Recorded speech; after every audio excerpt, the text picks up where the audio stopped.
Sweet. Welcome, Jennifer. I'm so happy to have you here. How are you today? Oh, thank you, Catherine. I'm feeling great and so happy to meet you and be here. I'm excited. It's my pleasure.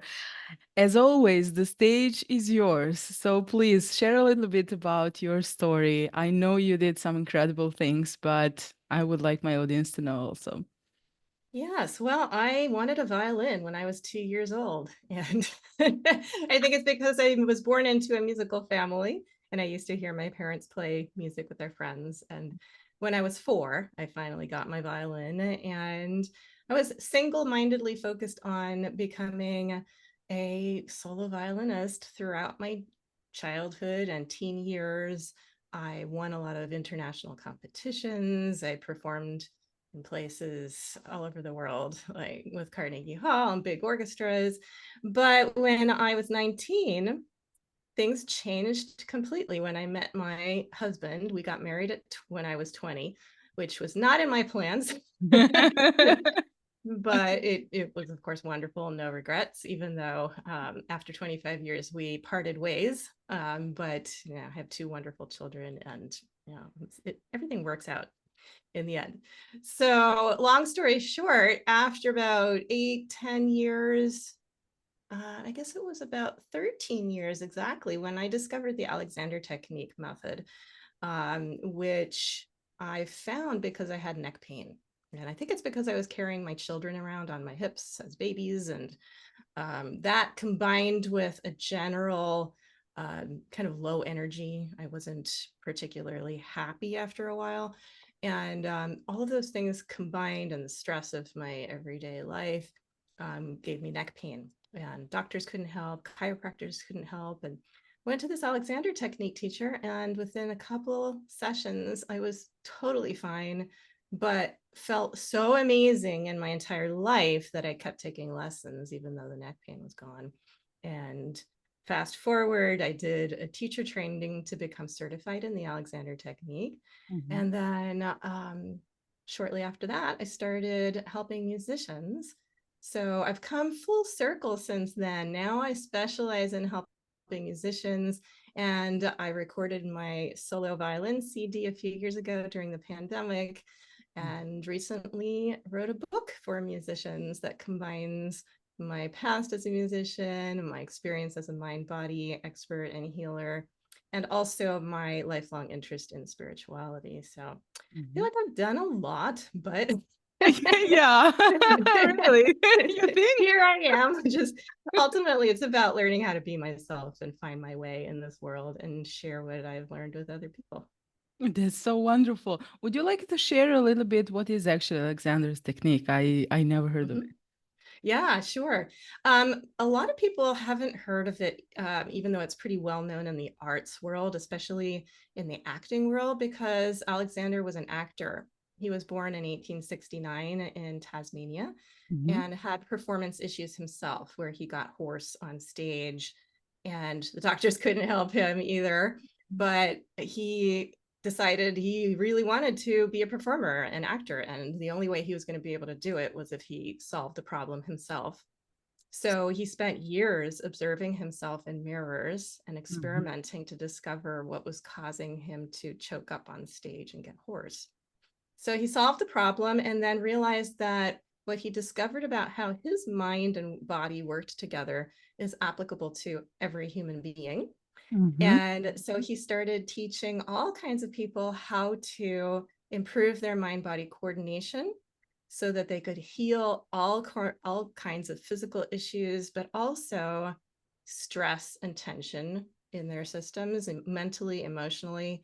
The Alexander technique should be really well known because it's incredibly amazing and really helps anybody with anything. That's that's why I asked. Like, But actually, the way I do it is very different from how most people do. mhm. Traditionally, people use Alexander technique with the way that Alexander eventually developed, which was by through touch, by touching people in their private sessions. The people are fully clothed. It's not like a massage or anything, and it's Mhm. very gentle, non-manipulative. A lot of people think it's about posture. That's a very nice, happy side effect of Mhm. Alexander lessons, but it is no way what it's really about. I think it goes much, much deeper than that. Mhm. But yeah, it's so much fun. It's exciting. It helps people to be more creative. And so people in the arts world have really come to make the most of it. It's actually even required at a lot of art schools, like at Juilliard, the Juilliard School in New York City. It's required for actors. It's also very popular amongst musicians. Mhm. And even though it can really help anybody off the street who wants to learn, you know, it, Exactly. yeah, Exactly. it's amazing. We just touched a little bit of what you did. So Mhm. you are a world-class violinist, right? You have your own CD, you have a best-selling book, you have your signature program helping people, not only musicians. Uh, Actually, is there like a point which is very like similar to all of these projects that you were doing? Because they look like very different, but actually it is all you, right?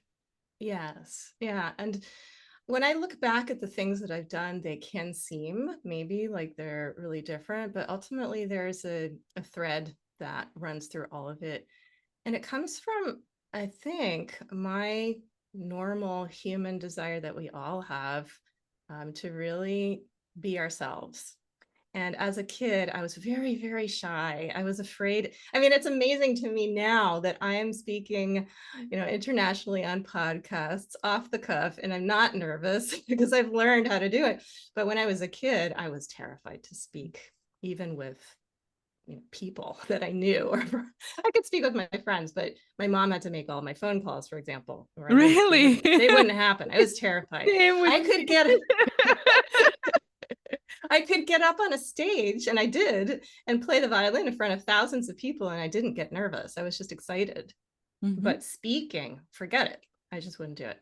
So I really struggled with this concept of being myself and feeling free to be myself and share myself openly with other people beyond music. And my dad, when I was a kid, I remember very well, he would just say, "Oh, Jennifer, just be yourself." And I thought, well, that makes a lot of sense, but how am I supposed to do that? So it's become, I think, a lifelong quest. And I said, I don't think that's different from anybody else. I think everybody is trying to figure out who they are and how they fit in the world and how to express ourselves authentically. Um, but I found out how to do it through music, but then through the Alexander technique is really where, um, my neck pain was gone, but I was discovering new ways to let go of, I guess, the masks that I had put on for survival to be able to get through school and like scary situations and social anxiety and all those things. We sort of put on masks We to, all do that. Yeah. yeah. Yeah. And so the Alexander technique is about learning how to let go of the extra things that aren't really authentic to us, but in a way that's really gentle and easy and enjoyable. Mhm. So that's how I, really learned how to feel more comfortable in my own skin and free to be myself and express myself beyond music. I So can that's, feel yeah. I can feel Sorry. your energy. Like when I read your bio when you reached out to me, I was first of all impressed, of course. But then I felt that gentle, beautiful energy of yours. And I was wondering what actually inspires you, what motivates you to create so many beautiful things in this world. Let's see, with so many things, but I really think it comes from inside. It's that deep yearning just to, again, to be myself. But from the outside, nature inspires me. Um, Beauty, natural beauty inspires me, being outside and actually connecting with other like-minded people. But one of the things that I enjoy teaching the most, and I do this with my coaching students all the time, and like you mentioned that I have my own system. It's called Mhm. the Art of Freedom method. for Mhm. conscious living and masterful artistry. And Mhm. one of my favorite topics to share with people is the topic of inspiration. And how does a person get inspired? And I believe firmly, and this is my personal experience, and I see this in people around me, if we actually let go and shed those masks, like if we dare to reveal a little bit more of ourselves in a way that's not too scary, as we start to let go of the extra stuff that's not really true, Mhm. then we let go of a little bit of extra tension. And Mhm. as we are letting go of extra stress and tension, our natural inspiration starts to bubble up. And so it's like we are naturally inspired and connected to creative spirit or source or nature or God, whatever you want to call that. I usually use the word love because pretty much anybody can relate Me to that. too. Yeah.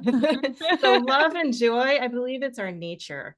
Yes. And we are made that way and we cover it up without realizing it. So Yeah. when we learn how to gently, little by little, let go of what's blocking that light, it's in the nature of light and goodness to shine Mhm. itself out. So Mhm. you actually don't have to do anything. We actually have to learn how to stop doing what's blocking it. And as soon as we do that, the inspiration just starts to happen.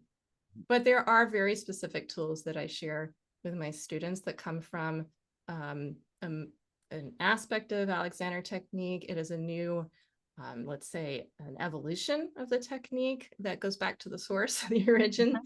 It's called Primal Alexander, and it's created by my partner, Mio Morales. And I love it so much because every day my students know exactly what they can do to help themselves. Like they're not depending on a teacher to do anything for them. There's no touch involved, so it's not confusing as to what the teacher's doing, what the student's doing. And it's 100% about learning how to notice your thoughts and then choose. If a thought is helpful, keep thinking it. If it's not helpful, why don't you stop thinking it and then Yeah. choose a more constructive way of thinking? So it's very Exactly. simple and it's fun and it's easy to learn and quick. Every time you say Alexander, I will just like my son's name is Alexander. Oh, I almost named my son Alexander, but my husband didn't like it, so he's a Gabriel. So I look like what is he here? That's so funny. Well, I'm glad you got to call your son Alexander. It's a great name. Thank you. You're helping musicians overcome anxiety, performance anxiety. But tell us a little bit more about the art of freedom and how it can be implemented in other fields of life. A lot of Yes. us, for example, I'm a business coach and I do a lot of public speaking, interviews, and a lot of appearances online, right? Even on TV. And I see my colleagues having imposter syndromes. I have it sometimes, of course, we all Mm-hmm. do. So how that can be actually helpful to all of us who are not only showing up online or on TV or whatever, but in real life. Yes, and it absolutely is for every human being because Mhm. like I said, we're letting go of something that's not natural. It's a mask, and then we just become our natural selves.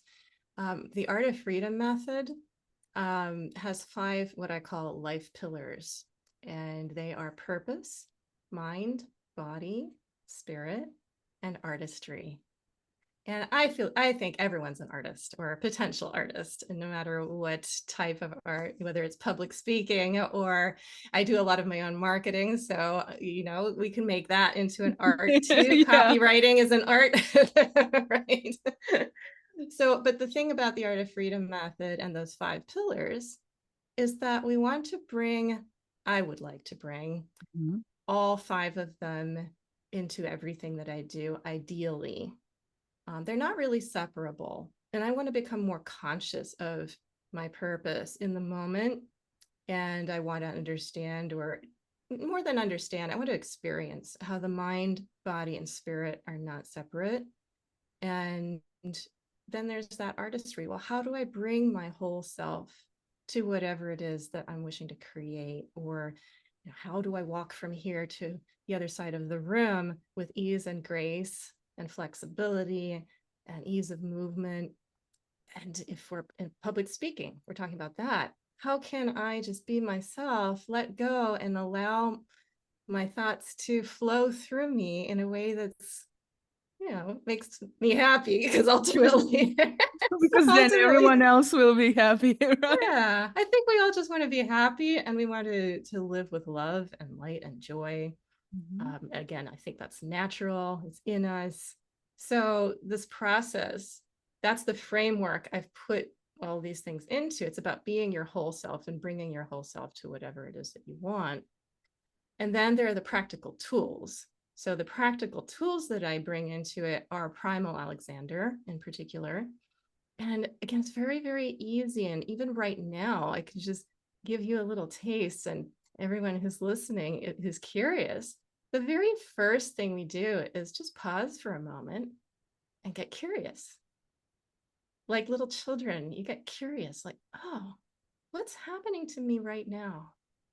What's happening in my body? What am I actually feeling and thinking? What's happening?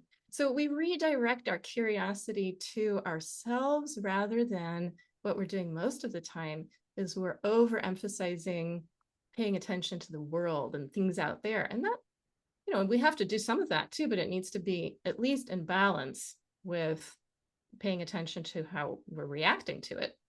Most of our problems come from reacting to things that are happening to us from outside or from inside, even our own thoughts. We react to those. We need to notice that we're reacting first. And then that's actually most of the solution, is to just pause, observe, decide that you're going to learn from it and not judge it. And then the next step is to get curious specifically about the easing that's inside of us that's already working. And that could be emotional, spiritual. It could be, okay, well, where is the love in me? Where is the light in me? That may be a little harder to access if you're uncomfortable or stressed or in a startle, fight, flight, freeze, fawn response. So the easiest, quickest way to get in touch with yourself and start to calm the nervous system is actually to get curious about the places in the body that don't feel quite as nervous.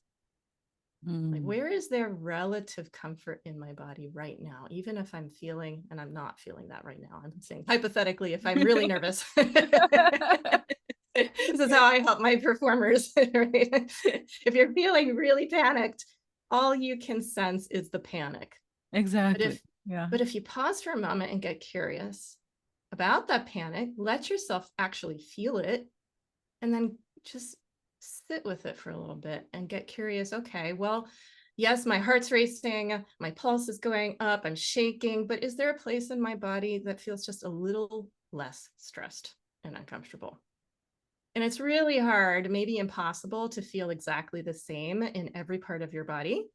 Some places you feel the stress more Mhm. than others. So we want to get curious about the places that are less uncomfortable, open up to experiencing those, and then look for another place of relative ease and another place. So you don't get fixated on one experience. You allow your curiosity to move and flow. And then before you know it, and it usually doesn't take long at all, your nervous system starts to come down a little bit and you start to be able to think more clearly, and you can face whatever it is that's coming your way a little more easily. You have so beautiful energy. I feel like I'm having a Oh, spa day and not doing an interview. oh, you're so sweet. Oh, Incredible. thank you. Well, I have to say the same for you. I think we're having a nice positive connection here, which Thank is you. fun. Thank you. And I hope people who are going to listen and watch this will feel the same. That's the whole idea of the podcast. Would you like to share some success stories of people who actually tried your signature program? Sure. I was thinking about that before our meeting today, and I've had so many, it's really hard to pick one. Uh-huh. But one did come to my mind. And because I was thinking, all right, who would I like to talk about who really has had success from this in every area of her life? not just in music. She came to me because of her violin playing. She had so much pain, she could hardly even play anymore. And she'd been in excruciating pain for 13 years. Mm. And she had tried all kinds of other things. She'd pretty much tried everything in the book. And I really wish that people could start with me rather than being a last resort, which sadly, Alexander technique hasn't been heard of that much. And so a lot of people come to me as a last resort. But anyway, so that was her case. And at first she was really skeptical. And I said, listen, just try this with an open mind, give it a try, just do this for a couple minutes every day. Within a few weeks, her pain was diminishing to the point where she could play again. Within, I think it was about 2 months, her pain was gone.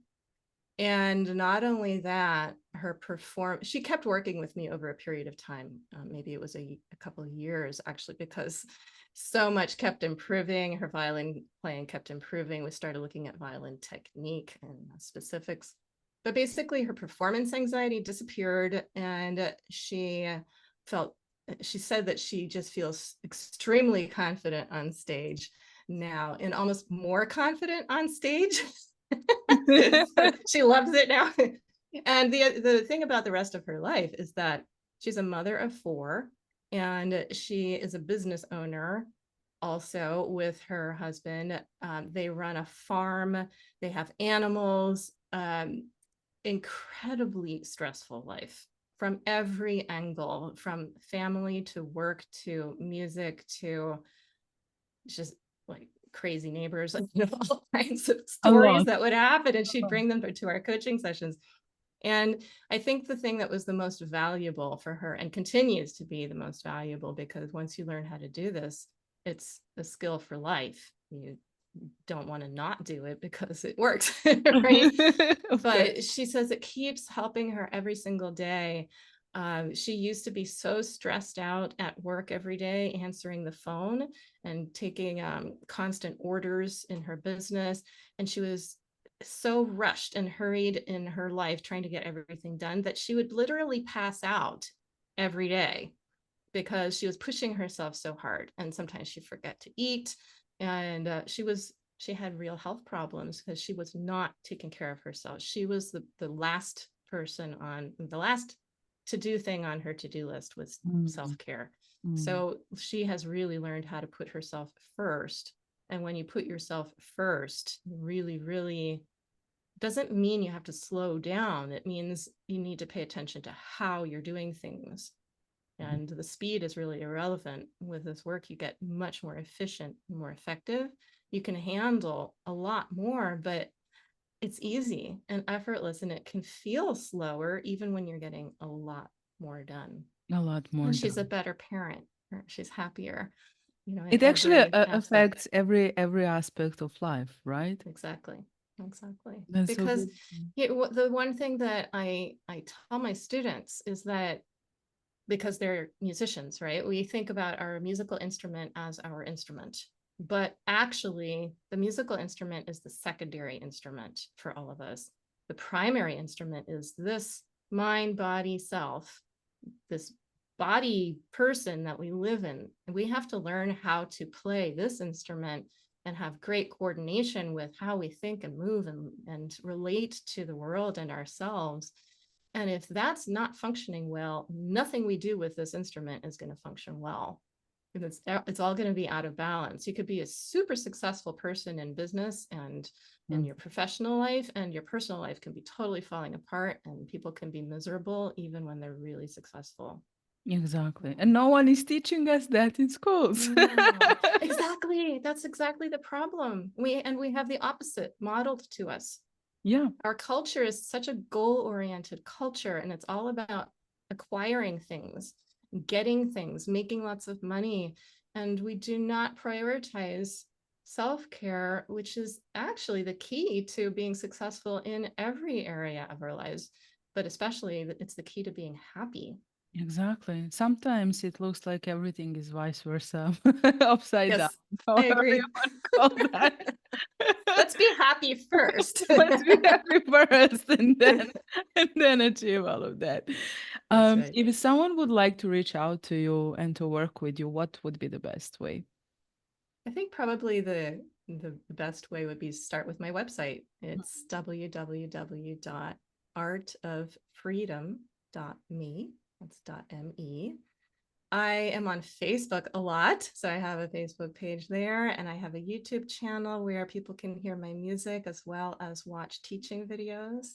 Mhm. So those are probably the best places. And of course, you can buy my book on Amazon. And Beautiful, the beautiful. book is called, yeah, can I just tell you the title of Yeah, the book yes, yes. Tell the is title and a little bit about book, please.